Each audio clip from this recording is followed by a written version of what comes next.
Welcome to the Exodus Companies podcast. My name is Jared. I'm the CEO and founder of the Exodus Companies. This is a movement from culture to build community. Today, we're back again hunting some headlines. I've got Josh over here to my left with me, and he is going to present headlines once again that I have not read. I was not a part of picking. My heart is already racing, and I'm terrified because I know that you're going to bring some kind of a curveball to this. And on top of that, there's going to be more people in the YouTube comment section saying things like, I beat animals, and I am a tyrant, and what else do they say? What else do they say about me, Josh? You talk down to your wife, you control her. Okay, that's right. Yeah. Which, I mean, she did tell me the other day that you were telling her how to beat the animals, so. Yeah, I usually am a tyrant when I tell her how to beat. That at all. Yeah, I beat, animals. I don't know if we can keep that in or not. Yes, we can. 100%. Okay. But anyway, I want to just kind of frame the concept here for all of you guys and give you a little bit of context as to why I think it's important for us to do episodes like this. We are not necessarily a news podcast, obviously. We're not putting out the velocity. We're not trying to keep up with the news. We're not trying to be your news source. What we're trying to train people to do is look at things that are major media headlines and sort of be able to dissect them and walk away either confirming that what you see is true or what you see is false, or that there's some kind of a spin to this particular piece of media. And the reason that I think that it is vitally important that we do this is because if we want to have success in this nation, we want to build a community in this nation, we want to experience that quote unquote American dream, not the manipulated version, but a true pursuit of your own happiness and liberty, we need to have soil that's ripe for planting. Okay. So it needs to be free of manipulations of mass media from politicians and overreach of government and all this other stuff. There needs to be a sort of, environment, a good environment to have these things. And although typically we focus on personal excellence, we focus on the pursuit of building a community, all of this ties together. You can't have a good community and a healthy culture without having a clear way to understand what's going on, a clear pathway toward building that community and that culture. And currently, I would say that the entire process of that, or even the entire idea of having a healthy community and culture, is under attack. And it happens from so many fronts and so many sides. And I think we've been conditioned to believe that it's going to be a left, right, and that if you're part of one thing, you think your side is right and the other side is wrong. And that's typically how we've been positioned. So when we started the podcast and we talked about having this kind of a format, immediately I was like, yes, this is what needs to happen, at least occasionally, so that we can train ourselves to be able to dissect the truth from the spin, the half-truth from the total lie, if it makes sense. So that's a little bit of background of what we're looking at doing here. Plus, I do think it's important to pay some attention to what spin is happening. I think that that's critically important. It'd be like if you knew you had to go toe-to-toe against an opponent in a sport, but you never studied how they play their game. You know what I mean? You never understand how you're going to counter their moves. So I look at this as sort of a way to counter some of those moves. Absolutely. So this first article comes from BBC. My favorite. Florida man. Oh, really? Okay. Give us one. Human skull found in Florida charity shop Holloween section. There was actually a human skull. It says an eagle-eyed anthropologist browsing the store on Saturday spotted the skull and suspected it belonged to a human. They said that a similar one was reported in Arizona in September when a human skull was found in the donation box at a Goodwill charity store. And even though it's kind of alarming or whatever, it's actually not as abnormal as most people want to think. So this is a regular occurrence. Apparently. Experts said while the skull was human, it was probably ancient and not associated to any crime. So probably that makes it a little bit more, maybe. It's ancient rituals is what it is.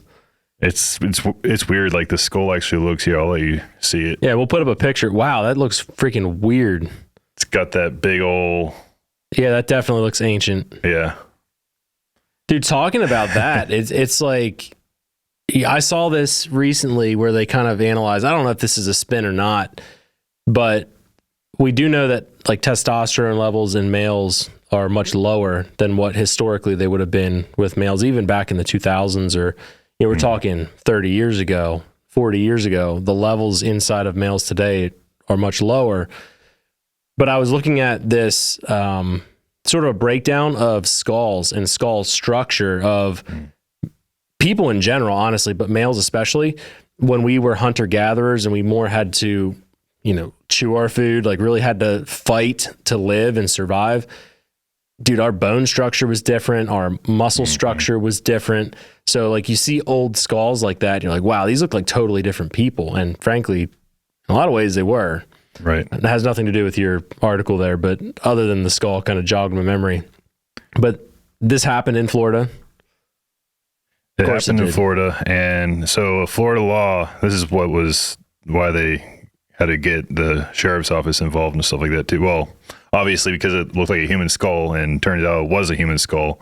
But they said, I guess there's a Florida law that says no person shall knowingly offer to purchase or sell any human organ or tissue for valuable consideration. And that includes bones and skin and lungs and interesting. Weird. The fact that they need a law like that is kind of scary. I was gonna say, think about the fact that somebody along the way did something that resulted in somebody else, our government, saying, by the way, we need a law so that doesn't happen anymore. Right. Bro. Craziness. That's a whole other topic. Creepy. We've touched on that before, but yeah, that's freaking weird. Yep. Around Halloween, that some human skull shows up in what, a Halloween shop, you said? Yeah, in the Halloween section of some charity, a Florida charity shop. Dude, who picked it up and put it, like, if you're at Goodwill, like, why would you pick that up and be like, wow, they're really making these realistic nowadays? And did you get grossed out when it turns out it was actually real? Doubt they're handling that with gloves. You probably don't have to at this point. Maybe, yeah. Anyway, all right. Skulls, man. So this next article, if it wasn't from who it's from, I would think we need a tinfoil hat to read this headline. New Delhi plans to make rain to tackle hazardous smog. This is from Reuters. Mm-hmm. So, oh my gosh, I have this zoomed out way too much. So essentially to fight, are they specifically talking about one area, like a specific city? Or are they talking in general? Specifically New Delhi. Oh, New that's Delhi. The city, yeah. Yeah. See, I immediately went to food. I'm like, oh, what Delhi? No. New Delhi, India. I think it's India, right? I don't know. I thought it was a sandwich shop. I was thinking sandwich shop. Oh my gosh. Onward. Oh, okay, so New Delhi plans for the first time to make it rain to try to improve air quality in the city, which is the world's most polluted capital and has been gripped by smog for a week.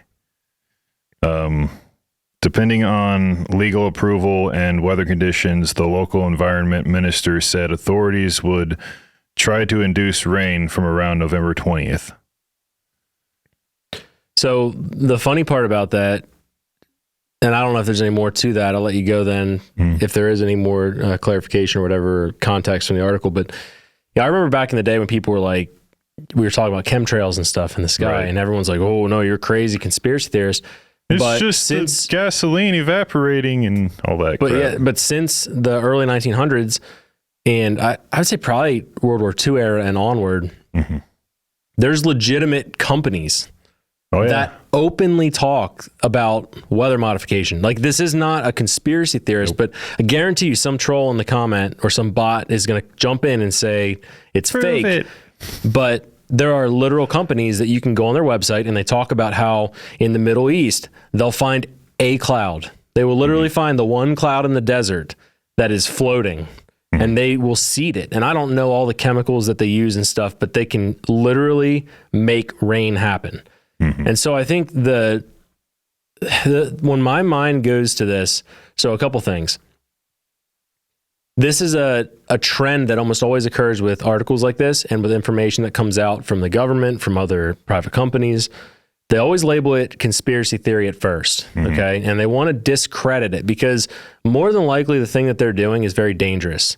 Or maybe it could be done safely, but you have to get through the test phases, and there's no way to get to the do it safely without doing it unsafe first. Right. So the best way for them to hide it is to do it either super secretively in an area like Area 51 or some other place. You know, we all like to talk about Area 51, but there's a whole lot of different test sites all over this nation and the globe. So they'll test their things that are highly dangerous and highly manipulative of our environments. And eventually they get to a point where 50 years from that point of starting, it comes out that what you said or what you thought was actually true. Or maybe it was close to true. It was in a similar ballpark of being true. And it's very dangerous that our society has been conditioned to think that it's fake. Everybody thinks immediately it's fake. Conspiracy theory is this bad phrase that makes, it's sort of like a synonym, bro. It's sort of like a cinnamon stick. Synonym. It's a synonym. Cinnamon to. It's a synonym. Holy crap. Today's not the day. It's a synonym to a crazy person. So we use those phrases interchangeably. And the danger with this, and what I think people should take away, is be very cautious to label things conspiracy theories, because they're probably just a conspiracy, which is literally just a group of people conspiring, coming together to create a plan to do a thing that ultimately will harm somebody or is illegal, unethical, whatever. Most of these are not theories. They just don't allow us to have the proof to prove them. Right. So, I think we should, when we write a blog about this podcast episode, I can provide you some actual companies that are openly bragging about their technology to cloud seed. And let's kind of go one step further and think about the fact that if we're willing to modify weather, okay, our climates, we will come in as man and change things. What is climate? Climate is a pattern of weather that occurs over time in a specific region or location. I'm not dumb. I went to school. We are climate changing. Okay. So the reality is, I often go back to what are they hiding? What's the ultimate mission or motive? Because they say what they do openly, but they don't tell you how they do it or why they do it truthfully. They'll spin it so it's confusing. So, when people talk about climate change, or people think that it's crazy that you see possibly jets flying around and chemicals coming out, whether you believe that those are chemicals for cloud seeding or whatever, like ultimately out of the exhaust of a plane comes chemicals. You are burning what's essentially a diesel or jet fuel. Like, matter doesn't get destroyed. It changes. It changes forms over time. It's like energy, what I learned in physics class, energy cannot be created or destroyed. It only changes forms. Right. So I don't know, man. The fact that we would buy into these narratives at surface level is crazy at this point, because they tell us exactly what they're doing. Did they have any other context? Yeah, so it said China, Indonesia, Malaysia have previously induced rain. Delhi's environmental department said it planned to seed clouds, a technique that uses substances such as silver iodine to induce precipitation. That's exactly what you're talking about. Sounds healthy. Probably has no side effects. silver iodine is probably not horrible for you, but what else are they putting in there? Yeah. I'm sure there's aluminum involved. I'm sure there's all kinds of other metals that are easy to get to and cheap. I think the biggest crime of all this is that you never actually know. Yeah, that's the thing. If they do not tell you, if they're hiding something, there's something to hide. Right. And it doesn't matter, the party. It doesn't matter the affiliation. At this point, when we see things like this, we should be questioning the motive and what's the bigger play at hand. You know, how effective is cloud seeding? I don't know. I don't know actually how much can weather be manipulated, because if you think about it 10 steps forward, I think that when it comes to changing climates, there's cycles that occur in our Earth, okay? And this is proven. There's so much data around this. There are so many, I use the term loosely and I hate saying it, but scientists that oppose the whole climate change narrative. They're not saying necessarily that the climate's not changing, but they're questioning whether or not humans have a huge impact in it. And many of them are saying we have a 1% or less impact on the actual changing climate. And so you then have to step back and say, well, if that's true, and if that information, that proof starts coming out, well, then people are going to debunk the climate change narrative. Okay, well, if people debunk the climate change narrative, you have the biggest flex and control vehicle, I'll say, ever available is climate change. Like when we think about the fact that if you want to control not just the United States, you want to have an impact on all the other countries, changing climate, that's their like last resort vehicle medium of how can we control you. So if you can prove on one hand that humans have very little impact on the actual climate, the changing, the cooling or heating of it, and that natural cycles exist in our planet and in our solar system, it starts to make me wonder if sometimes they talk about things like cloud seeding to say, no, we can affect change in culture, or not in culture, but in the climate, to sort of give it a spin that we can have an impact in it. So then what can they force us to do because they can fix it? You know what I mean? It's like this long-winded approach to it, but like my brain immediately goes to those kinds of things. Like, what are they going to try to control because they say we can now do this thing? And I don't know if you'll ever know, because like, how do you find out how effective cloud seeding is? I'm not sure. Yeah. I mean, you'd have to know what they're using and how they've changed their methods on that all the time. Back in Vietnam, they did the same thing. That was probably the earliest that we publicly know about. They used Agent Orange. So like, that's why all their vets are getting cancers and all kinds of other problems now. And that made it monsoon. So now they're apparently not using Agent Orange, but they're using other tactics that are apparently effective because they're doing it still. So it'll be interesting to see, as far as comments on the reels and stuff we break out of this. You know, like you said, people think you have to have a tinfoil hat on to talk about the fact that there's weather modification. So you guys tell us in the comments, what do you think when we provide links and stuff? And that's a good thing to note. We'll put links and everything to this episode in the blog that we write about it, and up in the show notes and stuff. That way you guys can also waste half your life consuming this media that's honestly hot garbage and trash. Right. Let us help you by consuming it for you. Right. All right. So this next one is from International. Zelensky says it's not the right time for elections in Ukraine. Oh, really? Convenient. Surprise, surprise. Yeah, right. Ukrainian President Vladimir Zelensky said in a Monday address that it is not the right time for elections in Ukraine as the end of his 5-year term approaches. He previously had not ruled out holding a presidential contest next year, though elections are currently suspended in the country under martial law. So think about, I'll kind of tie where my mind goes with this particular topic, because this is sort of a very overreaching reality that occurs. Okay. When a dictator or somebody who wishes to remain in power is challenged, they tend to remove the opposition, whether that's through violence or force or making or creating emergencies so that they can't be held accountable. There's another country in which a big thing just occurred recently, in which there was favorability shrinking of a particular figurehead of said government. I won't say it, but then bad things happened. And you go back to saying, oh, well, it's a conspiracy theory. No, I think it's a conspiracy. There's a distinct difference between that conspiracy theory and a freaking conspiracy. Like, we've got to be big enough to say there is evil in this world. Okay. I don't think anybody's going to fight that. people are going to agree evil exists in this world. There's a whole lot of self-centeredness that exists in this world, and people in power want to stay in power. Just like I said, energy doesn't get created or destroyed. It changes forms. Okay. Evil and power hungry people don't get destroyed. They change forms. They change tactics. They become the snake in the gardens that just slither around and ultimately try to corrupt.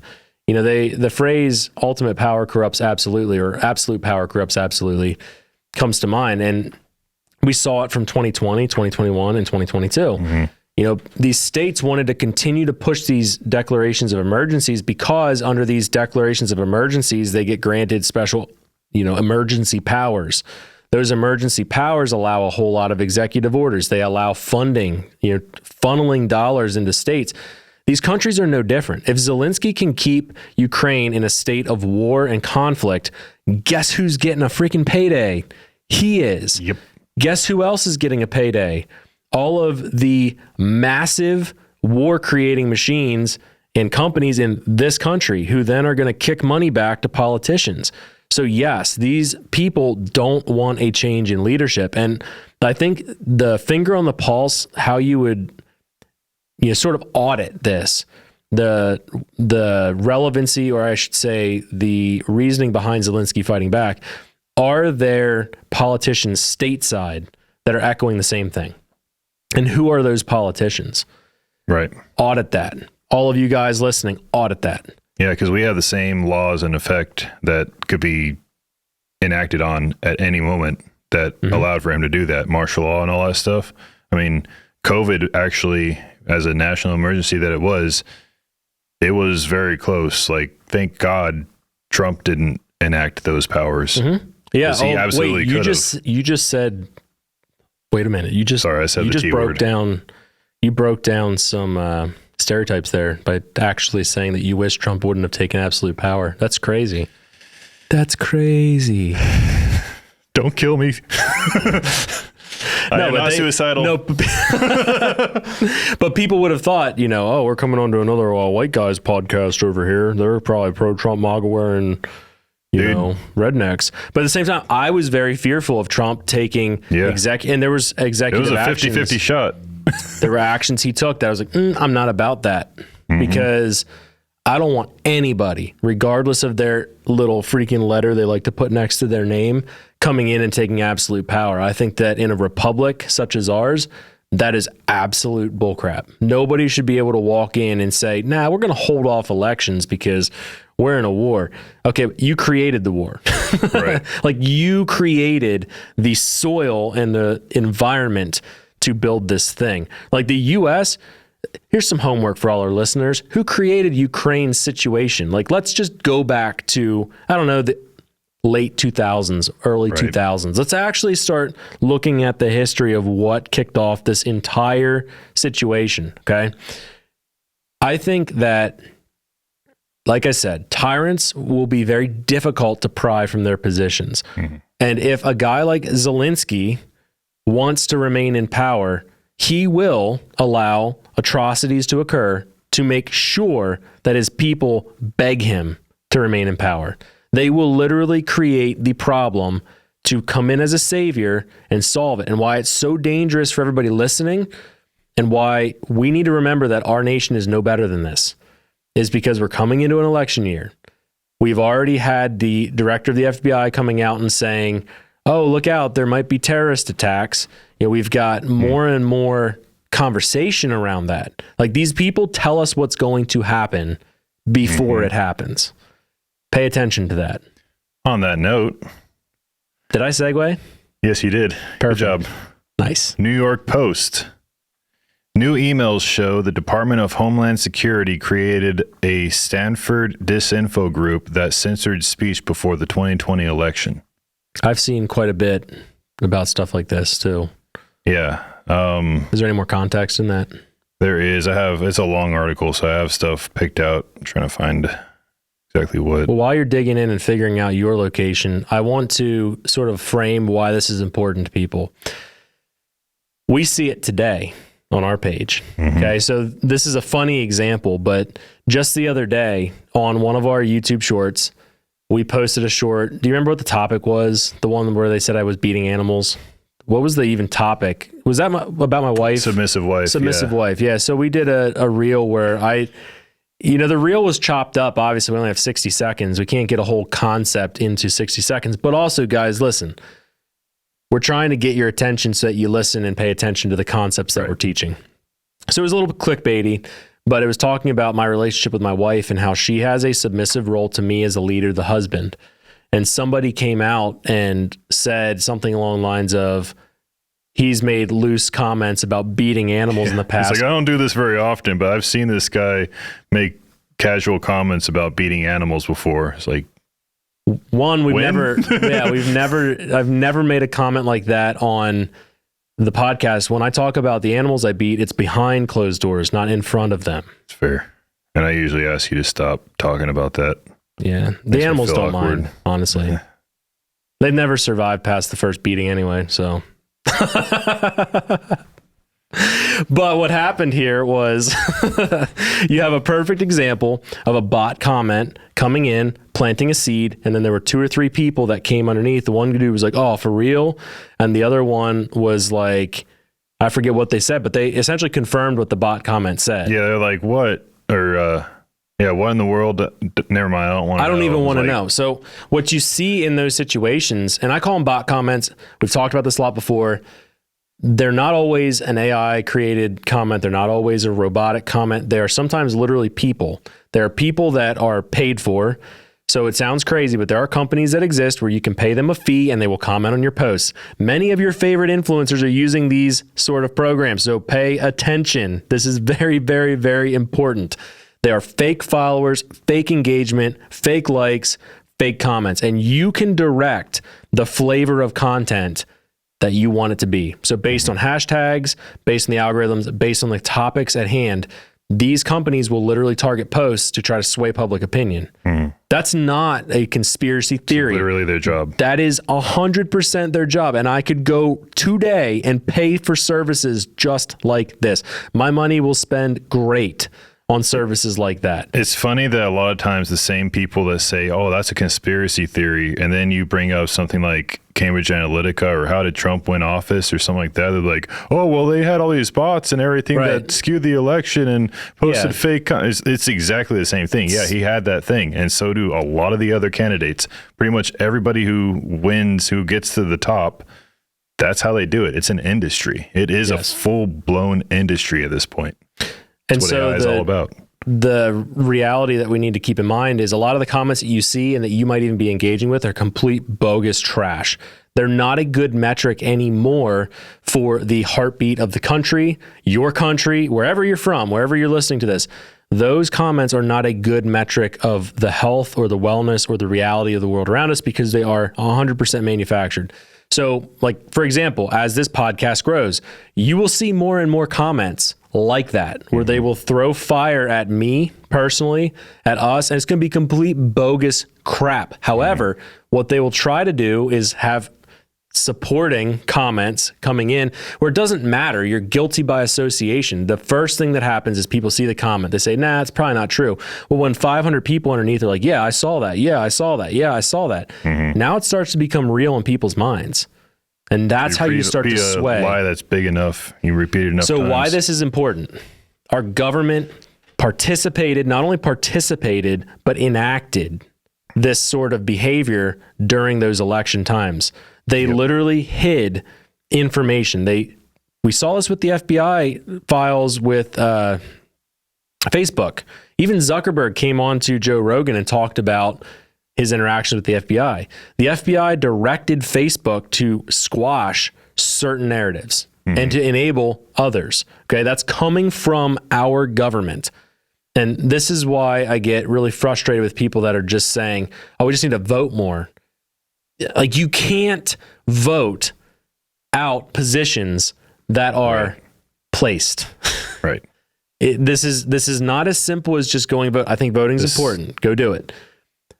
I think it's lazy if you don't do it. I think it's low-hanging fruit.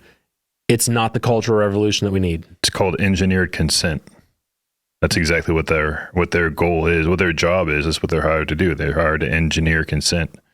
House panel's 103-page staff interim report says never before seen emails and internal communications were obtained from the group known as the Election Integrity Partnership, and show how it worked with the Department of Homeland Security's Cyber Security and Infrastructure Security Agency, the CISA.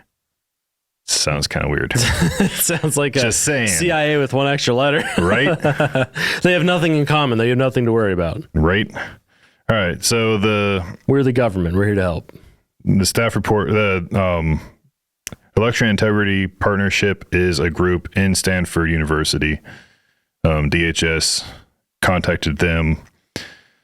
The federal government and universities pressured social media companies to censor true information, jokes, and political opinions, says the staff reporter. In this article, it actually has pictures of some of the emails, and here's some quotes. The pressure was largely directed in a way that benefited one side of the political aisle. True information posted by Republicans and conservatives was labeled as misinformation, while false information posted by Democrats and liberals was largely unreported and untouched by the censors. The judiciary report also found that under the purview of the CISA's Countering Foreign Intelligence Task Force, the central focus of the Fed's effort was to censor Americans' engagement in core political speech in the lead up to the 2020 election. DHS acknowledged that it could not publicly endorse a centralized portal to flag information in a May 2020 email released by the staff report, in which cleared the way for Stanford's EIP to take up the effort in July of that year. The task force used a tactic known as switchboarding to refer to the removal requests from state and local officials to Twitter, Facebook, and other social media sites, which the CISA director Brian Scully confirmed in his testimony. Think about what that, like just even that little snippet, think about what that means. So prior to 2020, okay, we didn't have necessarily the perfect storm to justify the censorship. Mm-hmm. What happened in 2020? We had a pandemic outbreak, okay? Right. So the means always justify the end, right? We had an election coming up. The best way to be able to justify silencing freedom of speech was to say, there's a health crisis. We need to round up all of these fake opinions, all of this misinformation, disinformation. And yeah, they targeted conservative voices. They targeted anything that didn't line up with the narrative. Mm-hmm. So why is that dangerous? Well, we think about things that happened in the Clinton and Trump election, okay?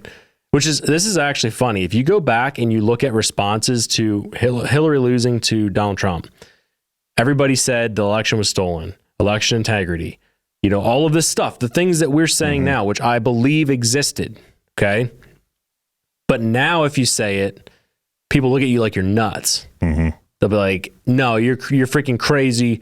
You just lost fair and square, whatever. I'm not even necessarily talking about the election.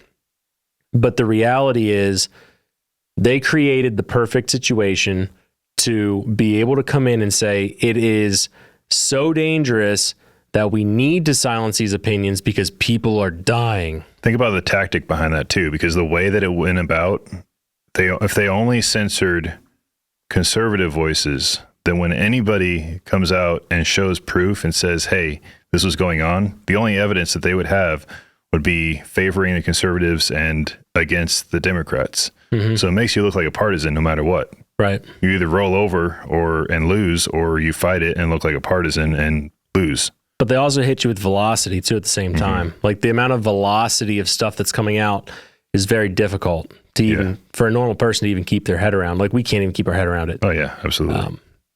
But that's yeah, on purpose. you look at the Twitter files, okay, that all came out during the transaction of Elon Musk taking over Twitter. He released all of that. Mm-hmm. And that was proof that Twitter was creating this reality, which is a fake reality that most people thought a certain way. When what we found was, one, they were limiting certain voices. Two, they were creating bot accounts and bot farms, fake accounts, fake engagement, fake followers that were literally programmed to jump on those opposing views. So even if you managed to get your view through all of the firewalls that were up, the moment that you did, you got hammered with comments. Like, people would be in your comments, in your DMs, threatening you, telling you you're crazy, conspiracy theorist, you're killing grandmas, you're doing all sorts of stuff. It was programmed to do that. And we've talked about this before. The danger with that is that when people see that, they step back and say, oh crap, maybe I'm wrong. But they weren't wrong. What they experienced was a manipulation of reality. Mm-hmm. It was a manipulation, and they took advantage of the goodwill of people who just want to be left alone, and were able to effectively silence people. We think about, why did the mask thing work? Okay. It's because there's a whole lot of people in this country that didn't want to make other people uncomfortable. So they were willing to forego their own ethics instead of saying, hey, it's retarded to put a mask on your face. Right. Like, we could have just said that. We 100% could have looked at everybody wearing a mask and been like, wow, that guy's kind of dumb. Why is he doing that? Why is that guy putting a diaper on his face? It doesn't do anything. And there's plenty of proof, because pre-pandemic, everybody came out and said, all the doctors, even Fauci, were like, nah, masks don't work. We don't need them. Right. Now, it's 2021 springtime. You see people with freaking 4 of them on. Like, when you start to manipulate the reality, like, I'm making jokes, but I'm also trying to drive a point home for people. When this is the reality, that it can be so manipulated by such a velocity of comments that they just keep on coming. Every time you say something, they oppose you immediately. And then all of their little crony friends that have no profile pictures and have no posts. And it's very obvious they're fake now, but back then it wasn't. And all of a sudden you're just getting hammered. It really makes you question your position. And the problem with that is our government literally, it wasn't just social media companies. That's bad enough, saying a private entity is manipulating the narrative to this extent. The fact that our government came beside, in front of, and behind these companies, and sometimes forced them to do it, that's the proof that's coming out. And of course, there'll be another mass shooting the second that any of that comes out. But we bury all of that and they move on with life. Or, as I was stating earlier, another Ukraine. You'll have something like that. It's almost like a second Ukraine would pop off right around the time that there could be some accountability. I don't know what that would be, but it could happen. Right. We got to pay attention to that. All right. Let me finish reading through this, because it gets pretty good too. Emails of the interim staff report show Scully informing other members of the Office of Colorado Secretary of State that he flagged parody accounts to Twitter and advised Facebook to take down posts about the election that was deemed misinformation. The exchanges show that the CISA recognized that it was on shaky legal ground, and by participating in the effort, and chose to add a disclaimer beneath many emails that its requests were voluntary, and the agency neither has nor seeks the ability to remove what information is made available on social media platforms. However, those emails also included a line that the information may also be shared with law enforcement or intelligence agencies, implying those agencies could take action if the posts weren't removed. Former CISA Director Chris Krebs, who was fired by Trump after the 2020 election, testified to the subcommittee that switchboarding has been done before his agency was ever created. So this has been going on for a long time, is what he said under oath. And it's interesting. I feel like there is a group, a very secretive group back in right before the 80s and all that stuff, mafia type people who would tell you, no, it's totally voluntary. But also, if something might happen to you, if you might fall off of a building and break some arms and legs, it'd be a real tragedy if something happened to your grandma. Mm-hmm. If you might go to jail, if law enforcement finds out, if the intelligence community decides to come after you. Yeah. Weaponizing agencies. Yeah. It's frustrating to me because there's such a hypocrisy in our culture. And, I think some of that's intentional. There's a manufactured confusion so that you can't actually get to the bottom of anything. Like, think about the Steele dossier and the fact that Trump was alleged to be in collusion with Russia. And for his whole 4-year term, that's all that everybody was hammering him on. And then it comes out in the last couple of years that that's fake, totally manufactured, 100% manufactured by Hillary Clinton. Okay. There's no accountability there. You know what I mean? Mm-hmm. Like, they don't come in and offer accountability when that person sways the public opinion or ties up, untold resources in our government for what is effectively BS. I agree. I agree that for a lot longer than I think we would care to admit, things like our elections have been manipulated. So some of that is through effective marketing, because marketing can be a manipulation. It can trigger people to do a certain thing. And that is a science. There's a psychology behind that. So of course, there's like natural ways that you can gain influence over people, and not all of them are bad. Some of them are just being a good person. Some of them are having a better message, better ideas, better content, better whatever. There's things that are not necessarily manipulations, but they do influence people. Mm-hmm. But then there's a whole lot of manipulations that occur. There's a whole lot of things that are put into place intentionally with the backing and help and sometimes creation of government officials to create the outcome that they want.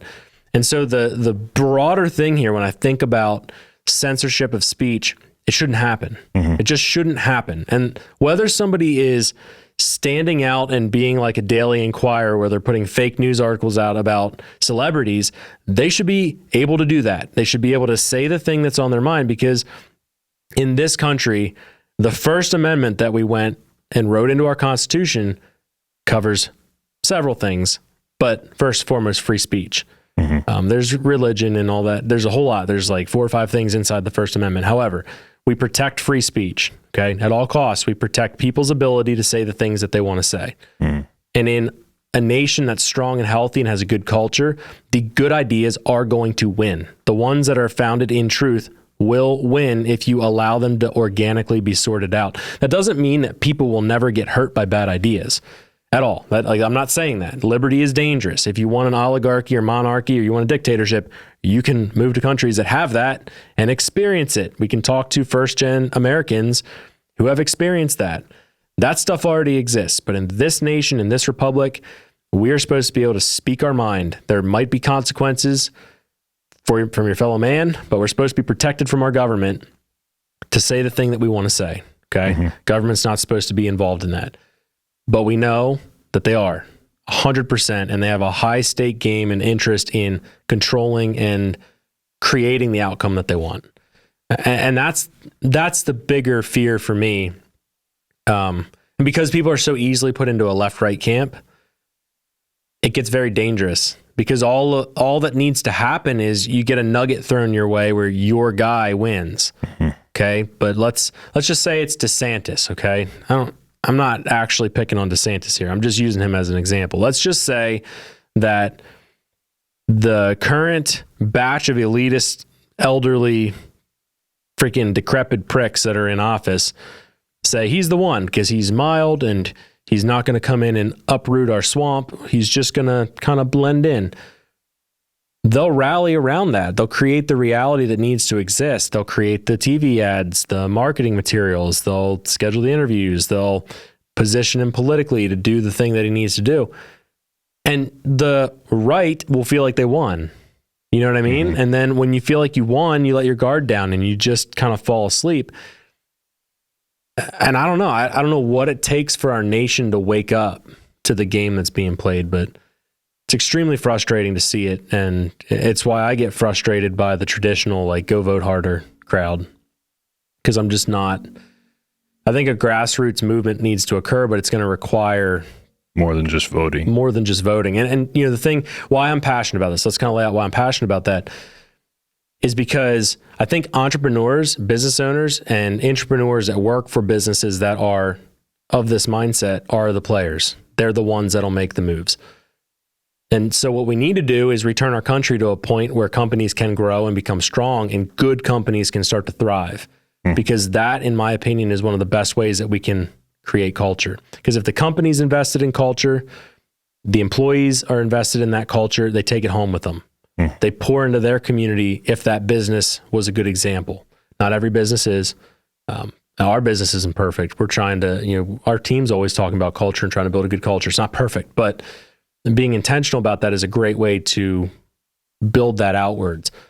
But in the current pathway that we're on, it is crippling to business.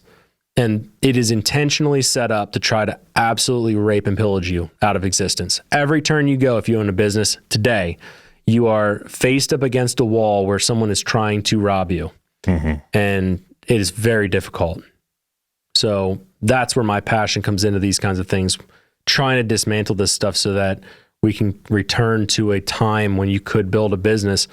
And they're fearful of that, man. If you're independent, if you have wealth, if you have power on your own and you're not bought and paid, you're sort of untouchable, and they can't have that. So anyway, I'm going to read this last segment. This will be the segue into the next one so Homeland Security Secretary Alejandro Mayorkas testified in a House Judiciary Committee hearing in July that the agency no longer participates in the practice. And I kind of believe that, because I don't think if they want to achieve the same goal, they don't need to do the same tactics anymore. Here's an article from the Epoch Times, The DeepfakeElection, How AI and Fake Content Could Influence 2024 U.S. Contests. Basically, it's reporting on one of the guys who was he's in the tech industry. His name is Rahul Gupta. I probably totally messed it up. Co-founder and CEO of Deep Media AI, highlighted the alarming rise of deepfake technology and its implications for the 2024 election. He says the 2024 is going to be the deepfake election in ways that previous elections weren't. He said it is only becoming prevalent in 2024, and that's because of access to this technology. Basic versions of this technology existed in 2020, but the quality wasn't good enough to fool people. People could still tell it was fake. Content is becoming good enough that the average person could see or hear it on TikTok or YouTube and would be convinced that it's real. Basically, the first hurdle was quality. Next hurdle was access, and that was both accomplished this last year. Mr. Gupta said tools are available online to the masses and usually for free. Most of the time, you don't even need a credit card. You can create deep fakes for anyone in just 5 seconds. It's an interesting world. We're at a point where you go back to that comment where somebody said about me beating animals, okay? That I was making loose comments about beating animals. Technology fake out there we don't know about. Technology is existing that they will be able to create a very compelling video without anybody ever having to touch anything, especially if your face is seen. If you're out there in the level of content, like right now, I'm just some dude, okay? I'm just some guy. I have a couple small brands. You know, we've got a cool business going on here. We're impacting the world. We really are. Our other brands are getting hundreds of thousands of views, millions of views every year. You know, we are impacting people. So what if that gets seen as a threat? Well, the next thing that would follow up with these fake comments would be some sort of AI created proof that, you know, anyone who is an opposition to the mainstream narrative, they would just target. Mm-hmm. So what does that mean? So there's two things. Part of me thinks that this will actually backfire big time on them, on anyone who thinks that they can push this kind of content to try to sway public opinion. Look at the Ukraine response versus Israel response. Okay. Our country was like, dude, I saw Ukraine flags everywhere when Russia invaded. I saw them all over the place. Everywhere I went, people were talking about, yeah, let's go get them. Let's go kick Russia's butt, whatever. There's a pause happening with Israel for good reason. There's a very distinct pause.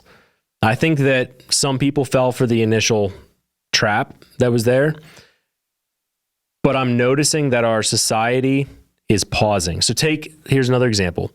Back in, 2020, if people called you racist, it meant something. Okay. Right. People would say, we're going to cancel you. If you didn't put a black, square on your Instagram page, you're racist.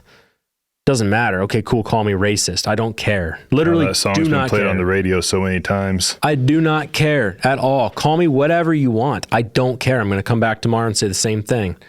So we're seeing society, the boy who cried wolf syndrome, where there's been so much shoved down our throat. We're now like, fine, whatever. Cool. What's next? What's your next move? I think because their hand has been pushed too far, the whole deep fake AI thing, I think what's going to happen is actually going to be bad for mainstream media. People already don't trust it.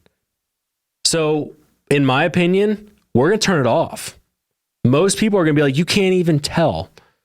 And there's one good thing that's going to happen here. Social media is still a great tool to be able to get truth out. Yep. And I think, honestly, the creators of these social media platforms, the ones that want to control it currently, are realizing that you can control some of it. You can control a lot of it even. But when there's billions of people on a platform, you cannot control all of it. And there only needs to be a little bit coming out so that... Well, you need control of all the biggest ones. And look at the whole conversation on TikTok. Like, let's say China, owns it and wants to use it as a medium to affect the United States. Would they not let truth that dismantles the United States government through on TikTok? Because they did. And that's the funniest thing that I saw through the COVID era on TikTok. I saw the proof, the stuff that was going to be censored over on Instagram. I saw that stuff getting through on TikTok. And people right now are like, see, I told you it was fake. The communists and the Chinese, they wanted it in to confuse you. I don't know. I don't know if that's necessarily true. And so I guess kind of wrapping that all up, I think we're going to hit a reality where people just simply cannot trust any piece of media that comes out. And I think our job right now needs to be doing what we're doing now and creating a level of distrust in that media, a healthy level of distrust to say, who's going to benefit, who's pushing the narrative, who has the most to lose. Yeah. I will say that also there's hope beyond that as well, because there are companies that are creating tools. So, for example, this article is almost like a plug for a company in a way, but it's also very true, very interesting information. So, it's recognizing the need for public awareness and involvement in combating AI-generated misinformation. Deep Media recently made its deepfake detection capabilities available for free on X, formerly known as Twitter. Users can tag at Deep Media and add the hashtag DeepID to any media content, and Deep Media's Twitter bot will promptly run the content through its deepfake detection system and provide results in the thread, Mr. Gupta said. We hope that this will empower the average user and citizen journalist with the tools needed to protect themselves against AI misinformation. Yeah. Basically exactly what you're talking about. The old way used to work. So think about the ghost of Kiev. You remember when Ukraine happened, when Russia... I heard a little bit about that, but I didn't... The ghost of Kiev was like some fighter some fighter jet that was like slaying Russians. The same thing. There was that one island that supposedly there were a bunch of Ukrainians that took their last stand, fought valiantly. That's called atrocity propaganda. Okay. And that used to work. Putting out bits of truth. Sometimes there is truth there, but they push the narrative. Like, there could have been 5 people on an island somewhere that got slaughtered by whatever the exact scenario was. But they'll create the machine. Right. They'll create the story that is like a narrative that gets you pumped up and wants you to be patriotic. So again, like, these are manipulations that happened the old way. The old way was print media. The old way was radio. The old way was politicians speaking in front of you with articulation and being able to convince you through their own prestige and inflections in the way that they presented ideas. And then regular media. Like, that was the way that people would be able to be manipulated, but that's falling apart. You look at the ratings of these major media outlets, people are not paying attention to them, not in the way that they used to. So, I think that we need to be very careful with things like AI technology. We've talked about that on the podcast before too. My fear with things like this plugin that essentially runs in the background and tells you whether it's real or fake is, I would love to have more than one company, and I would love to know who's behind it. Right. I would love to know who's funding it. I would love to know their ideals, because it's very not unreasonable or unrealistic, but it's unlikely to have apathetic companies that just simply say, we just believe you need the truth, so we're going to provide the medium. Maybe they will.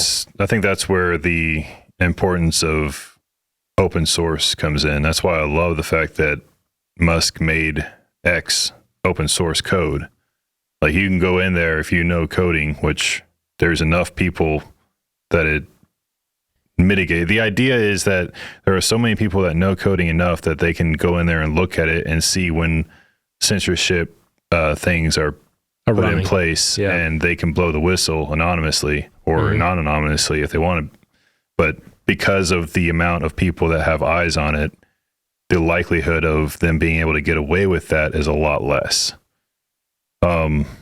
So this kind of a company, I haven't looked into them. I don't know much about Deep Media. I've heard the name before, but I don't know if they're open source or not.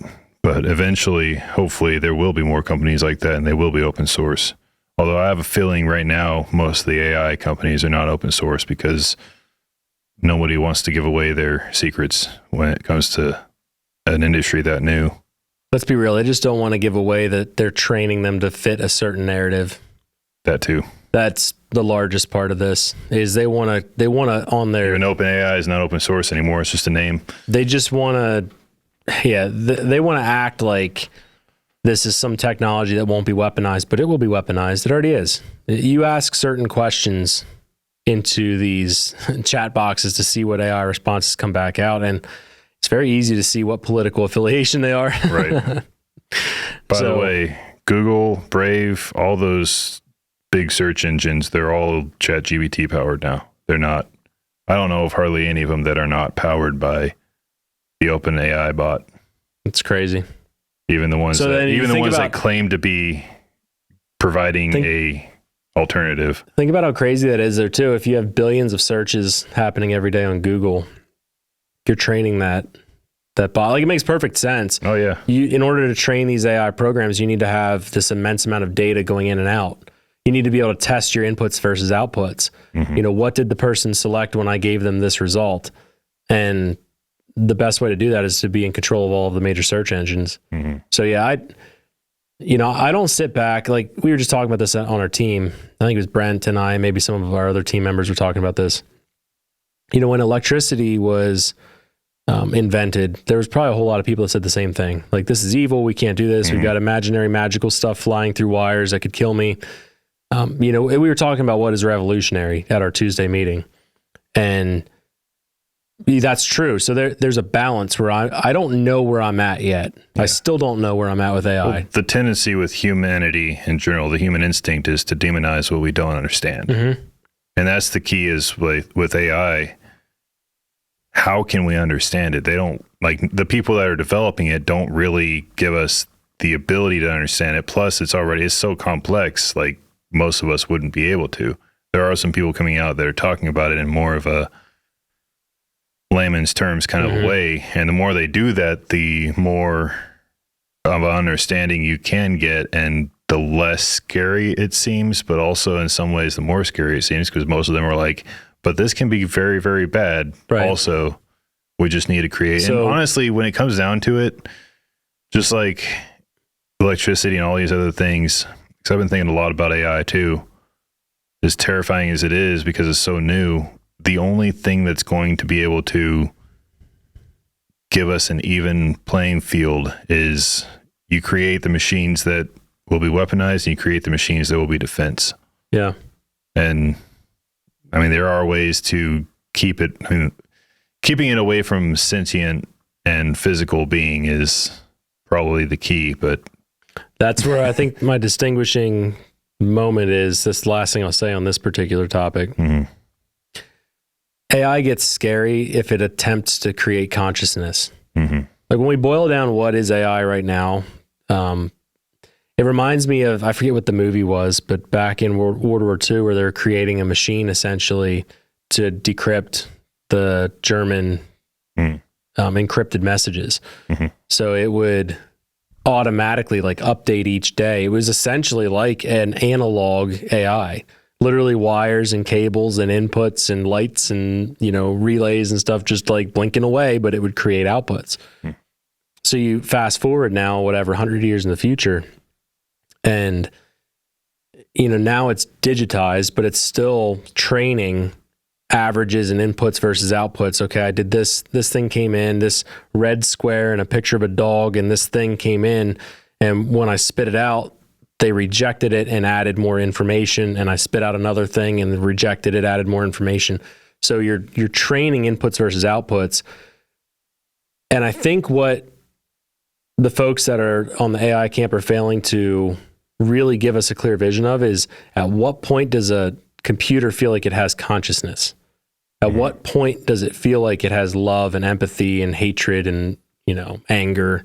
Because in those, whether it's real or not, like I personally don't know if we're going to be allowed to get to that point. Well, there was something I saw the other day where they were saying that there was some AI bot or something, AI program, they were researching ways to add the ability for empathy to it. I think it was Elon Musk on Rogan. But basically they were saying that, like, once you give it empathy, like, that's a step towards the safety thing, because then it has regard for humanity and for how, if it's damaging you or not, which there's a whole that lot also has more complication. There's a whole lot of people that you would say would empathetic for certain things, but then they'll go murder somebody. If you're empathetic to Hamas, right, and those people, then you're unempathetic, or vice versa. It's like empathy doesn't necessarily, that can be weaponized as well. I mean, well, empathy was weaponized. That's why the mask thing, going back to that. Oh, yeah. That's exactly what they weaponized. People's empathy for each other. Only people who had empathy played into the thing. And that's what scares me. That's when AI starts to get terrifying to me. Anyway. All right. So we have two more articles, and I'm doing both of them because they have a similar topic. First one comes from CNN. Boo. I agree. Are they still around? It's going to surprise you. Right. It's gonna be one of those curveballs. You're like, wow, if CNN's reporting it, then you know it's bad. Right. Yeah, it kind of makes you wonder where they're going with this. With threats on the rise, many Jews in America are buying guns and seeking firearms training. Wonder why. What would make them want to possibly do that? Right. With threats on the rise, or with threats against American Jews on the rise, they have begun seeking firearms training and purchasing weapons out of fear for the safety of their communities and families, according to interviews. Oh, yeah. According to CNN interviews, they say that 312 anti-Semitic incidences have happened since the attack in Israel. More Jewish people looking for ways to protect themselves with guns. Roughly 15 to 20 Jewish people per week seeking training since the war broke out. They want to, that was from like one trainer, one SWAT commander. They want to know about situational awareness and how they can learn to spot a threat before an attack occurs. A rise in American Jewish gun ownership would come as a noticeable shift for a group that is historically liberal and a majority of which are registered Democrats. I'm definitely finding that to be the case with the Jewish community right now. They will take lessons and they will take lessons and understand the safety, how they function, and what they can and can't do. They are making sure they have what's practical, what's needed based on their own set of circumstances. In terms of Jewish, there's another photographer said, in terms of the Jewish community overall, I know most people do not own guns just because most Jews are liberal and want gun control. And a 2018 American Jewish Committee poll showed 70% of Jewish respondents thought it was more important to control gun ownership than to protect Americans' rights to own guns. Yeah, and then it goes on and says a lot of them are fearing another Holocaust. And this one guy said, I would definitely 100% intend to continue to do weapons training courses and go to the shooting range on a regular basis so I can use it effectively and not harm anybody I don't want to harm. So it's actually really well-rounded. Like it reports that they're getting training and that they're actually focusing on safety and that they're getting upping their gun ownership and all that stuff, which it's like, wow, that's a really good article. Also, why would CNN why would CNN put that out and not paint it in a bad light? That's really interesting to me. I'm not sure. Usually they're so, if they report anything on guns, it's so...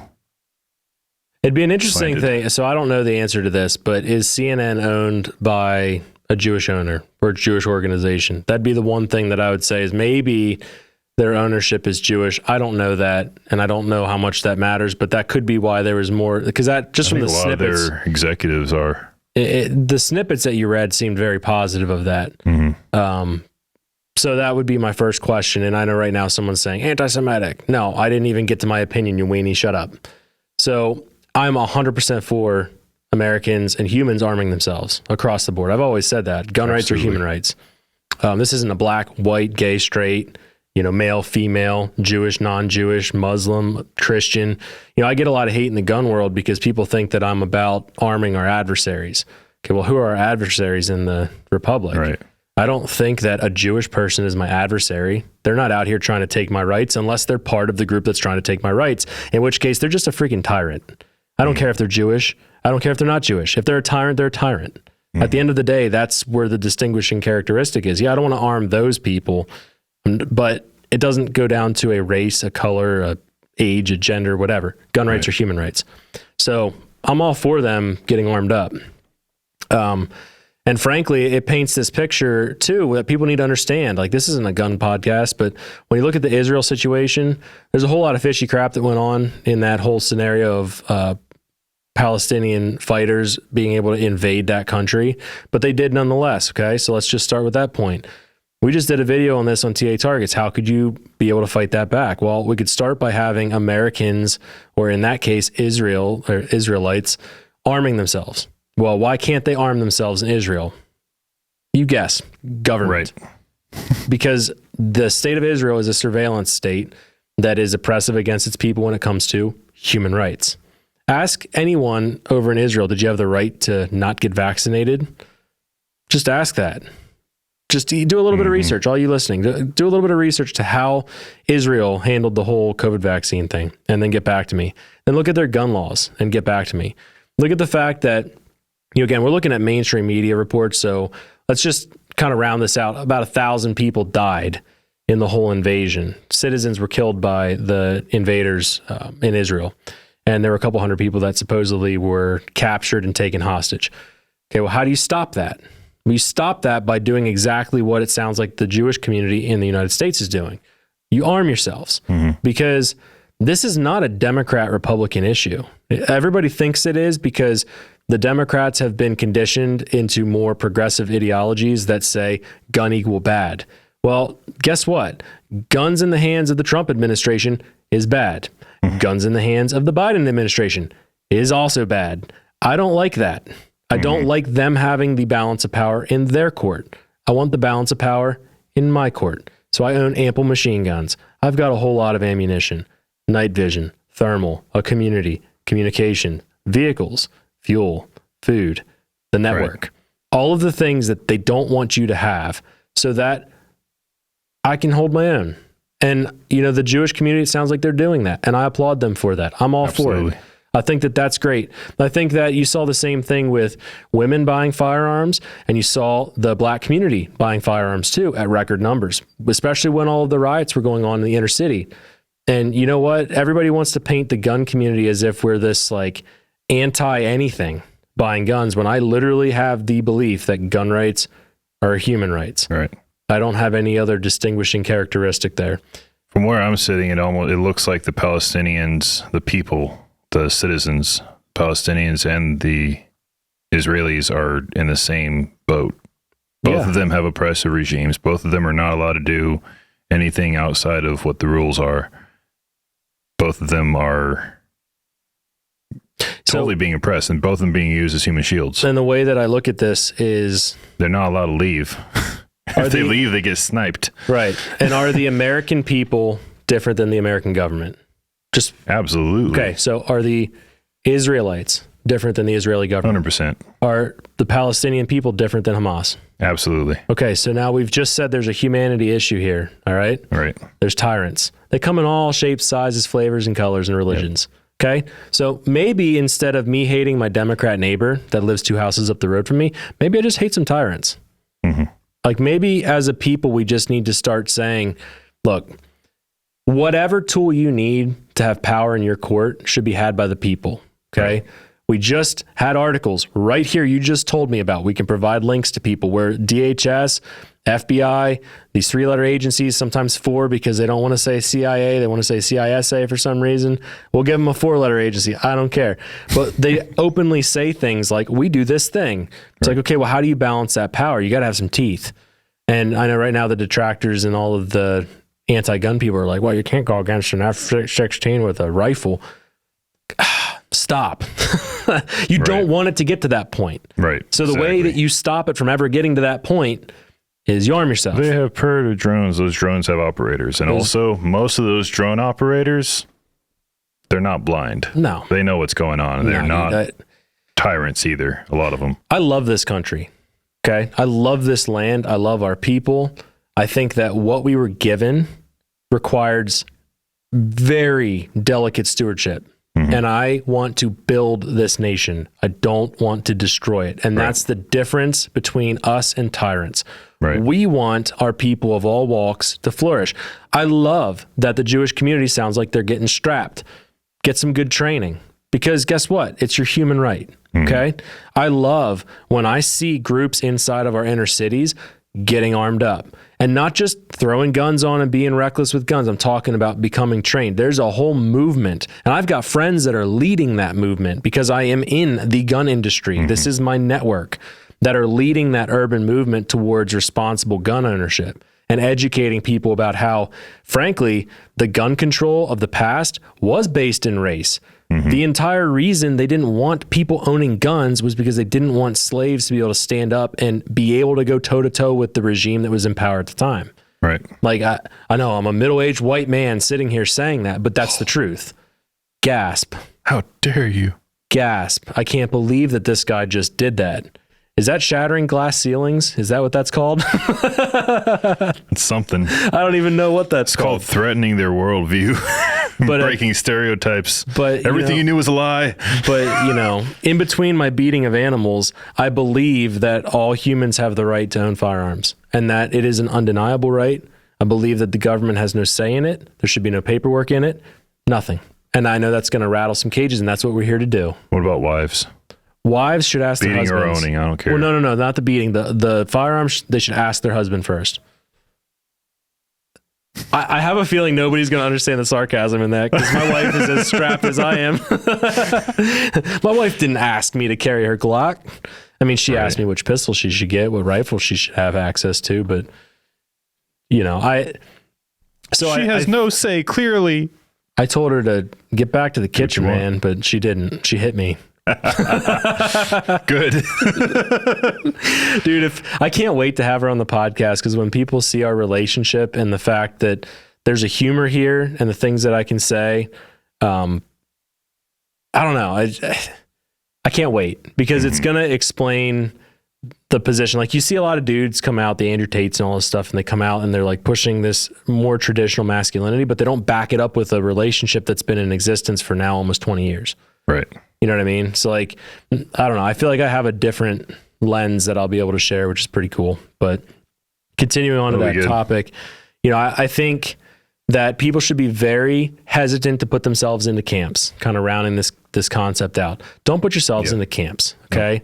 We've got a whole lot of people that, the anti-Semitism is the new racism. That's what I'll say is like, it used to be you're racist against Black Americans. It's like, that lost its effect. It lost its effect. So now what's the next thing? Well, now it's you're an anti-Semite. It's interesting. All this stuff happens shortly after Amazon and Netflix and all these other streaming platforms came out with a ton of TV shows and movies about World War II and about the Nazis. That is actually very interesting timing.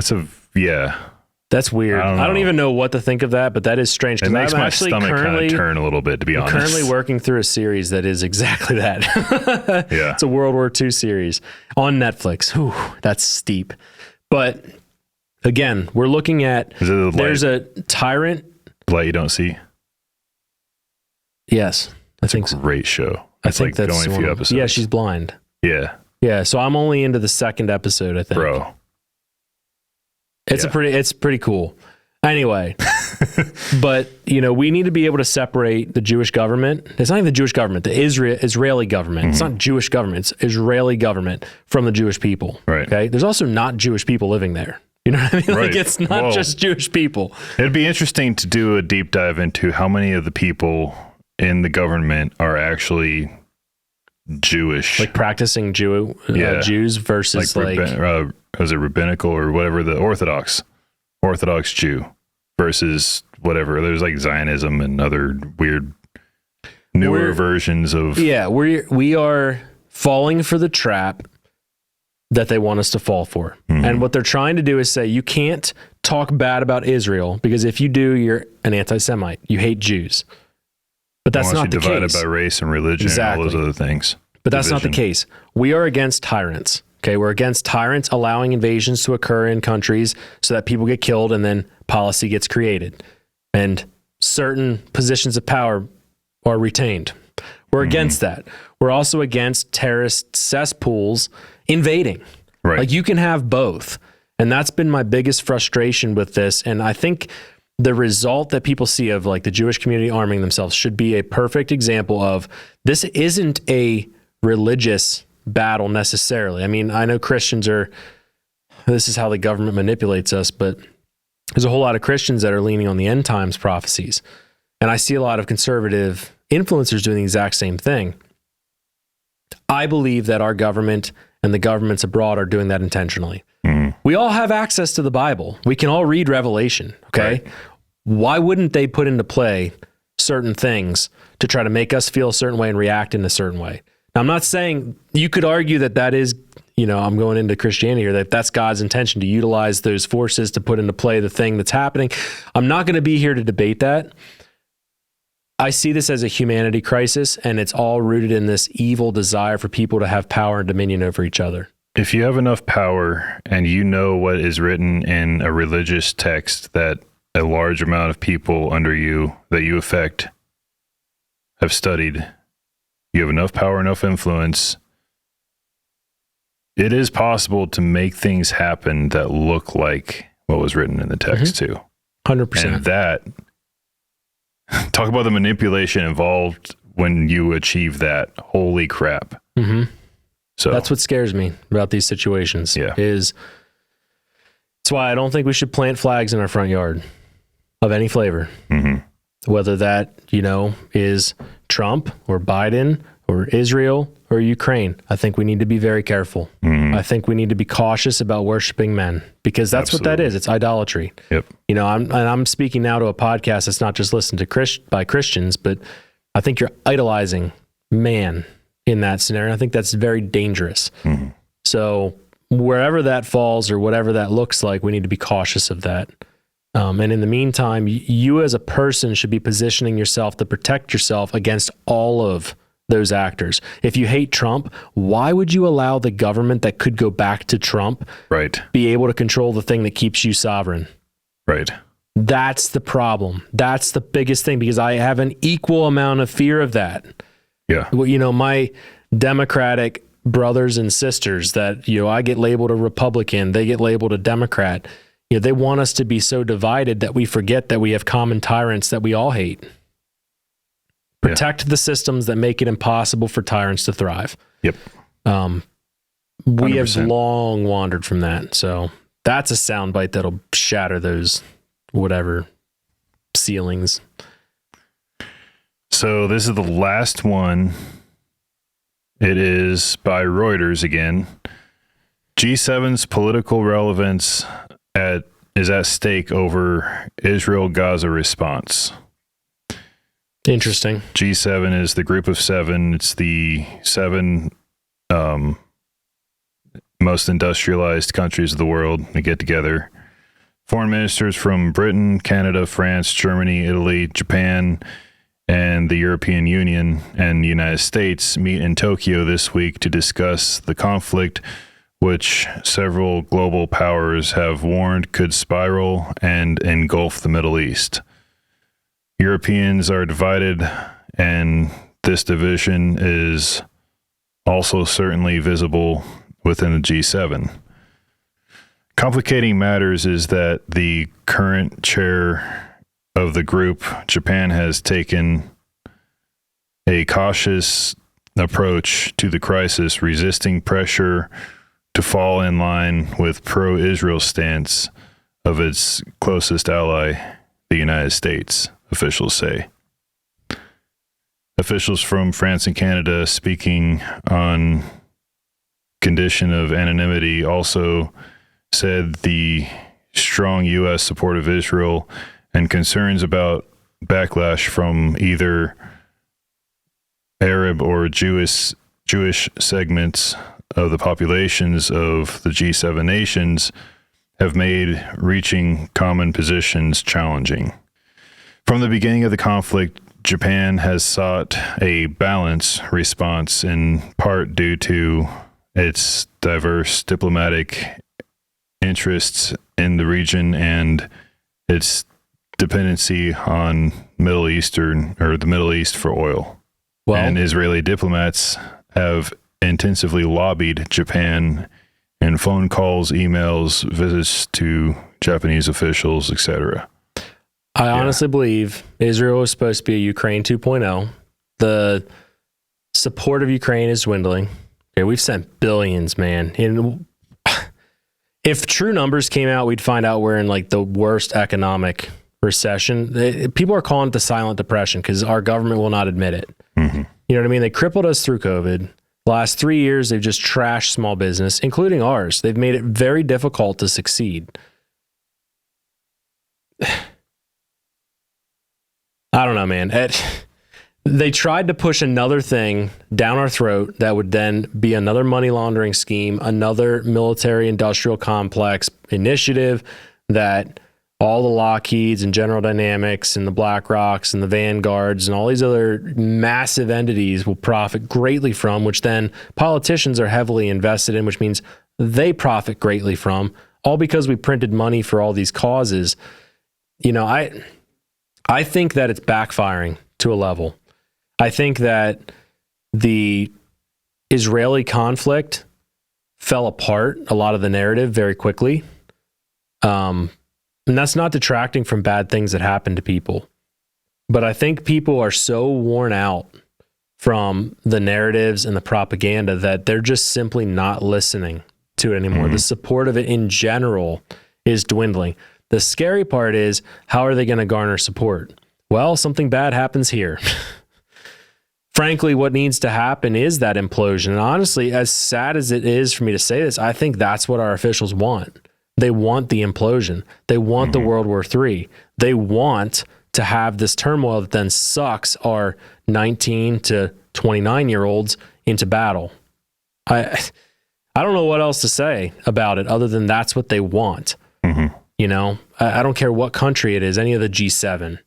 I think that there might be some leaders that are stepping back and saying, yeah, we shouldn't get involved in this, but they will. Like, at some point, the wrong lever will get thrown, and it'll be like no returning. There's too much involvement from Iran. There's too much involvement in Jordan. There's too much involvement all around the borders.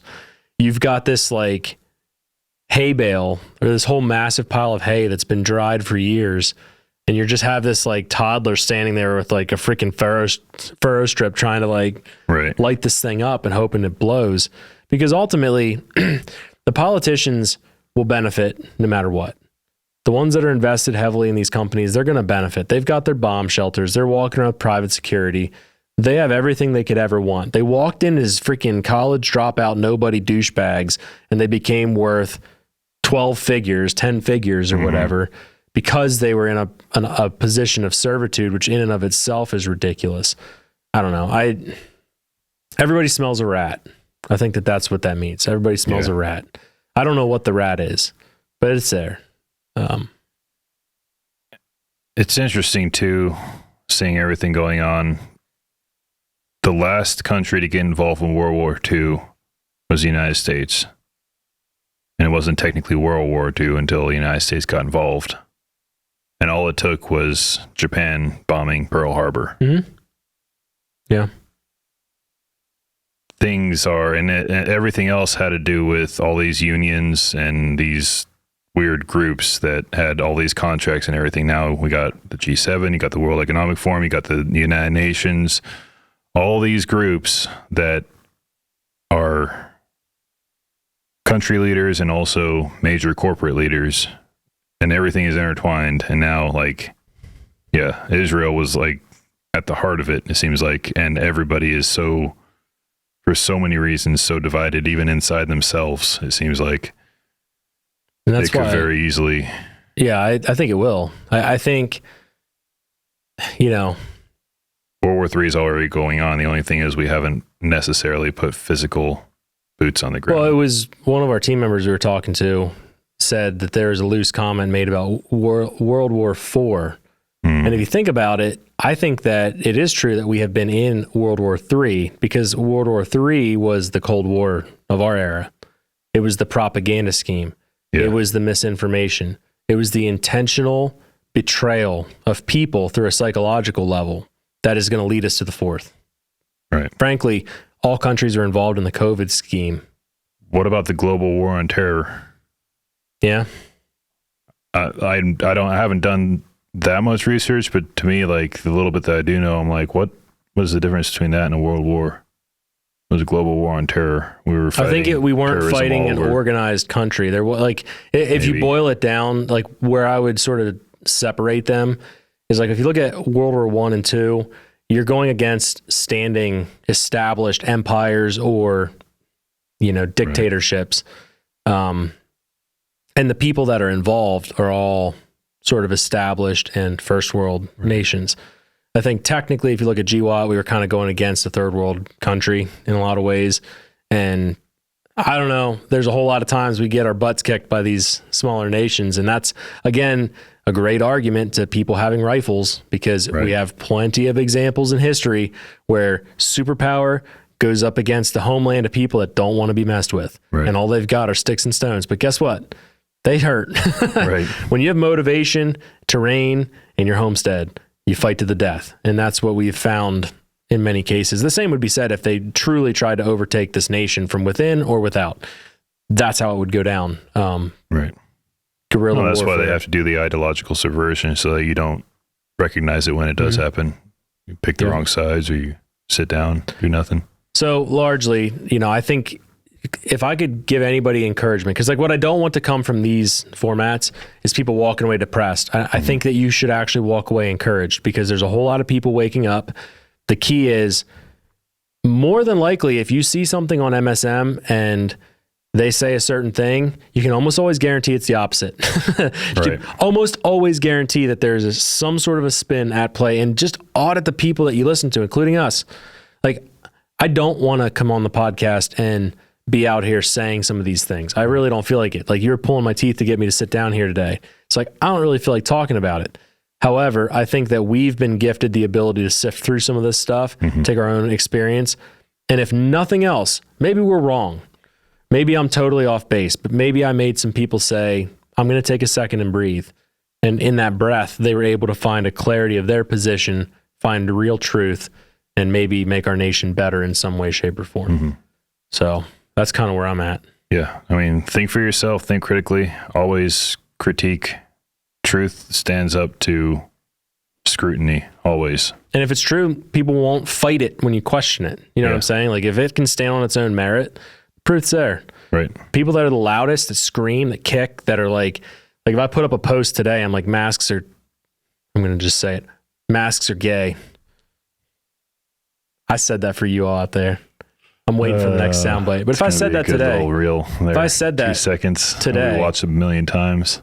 If I said that today, there'd be a bunch of people that would jump on. Who are the most emotional? You know what I mean? Who comes out as the most emotional? Just pay attention to that next time. Who's the most emotional? Who's presenting a logical position? Right. You just got to pay attention to that stuff. That's exactly it. I will say, I think that the last 2 articles, the fact that the G7 might be losing, they're not completely in lockstep. At the very least, they're not in lockstep. I think that's actually a really good thing for all of humanity. I think the fact that more people are changing their position and not favoring gun control anymore. Yes. The numbers say and that. Getting training. That's the key part. They're not just getting guns. They're getting training on the safety of them and how to use them properly.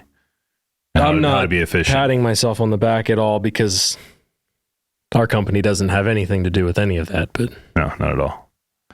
Not These the 2 Exodus company, it's things the other are company. right. These 2 things are a huge glimmer of hope to me. And I think there's going to be a fight to be had, but we're finally going to take up that fight. I think so. I think that fight has been there for all of humanity, and for way too long. Over 100 years, we've been sleeping, and now we're going to take it up. And I think that my closing thought, I guess, I'll give it. I would agree with that. I would resonate with that.